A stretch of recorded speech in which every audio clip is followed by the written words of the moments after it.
આજે બનાવીશું ફુદીનાની ફરાળી ચટપટી ચટણી। આ ચટણી આપ ઉપવાસમાં આલુ પરોઠા, ફરાળી રેપ, ફરાળી ઢેબરા, ભજીયા, સમોસા જેવી ઘણી બધી ફરાળી વાનગીઓ સાથે સર્વ કરી શકો છો। તો ચાલો બનાવીએ આ ચટપટી ચટણી। આ ચટણી બનાવવા માટે 1 કપ ફુદીનો લઈશું। તેમાં હાફ કપ ફ્રેશ ધાણા ઉમેરીશું। તેમાં 3 થી 4 કાપેલા મરચાં ઉમેરીશું।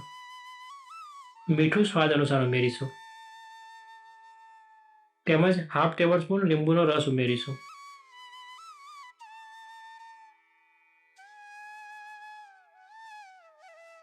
હવે તેમાં 1 ટેબલ સ્પૂન દહીં ઉમેરીશું અને તેને મિક્સી જારમાં ક્રશ કરી લઈશું અને આ ફરાળી ચટપટી ચટણી તૈયાર થઈ જશે। જો તમને સિંગ ભાવતી હોય તો તે પણ આપ ચટણીમાં એડ કરી શકો છો, જેનાથી ચટણી થોડી થીક બનશે અને ખાવામાં પણ ખૂબ જ ટેસ્ટી લાગશે।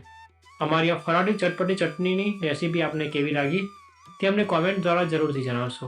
તેમજ આ વિડીયોને લાઇક કરવાનું ના ભૂલશો। જો આ વિડીયો આપને સારો લાગે તો આપના મિત્રો તેમજ સગા સંબંધીઓને શેર કરવાનું ના ભૂલશો। આવી જ રેસીપીને માણવા માટે અમારી ચેનલ દિવ્ય ભોગને સબસ્ક્રાઇબ કરવાનું ના ભૂલશો।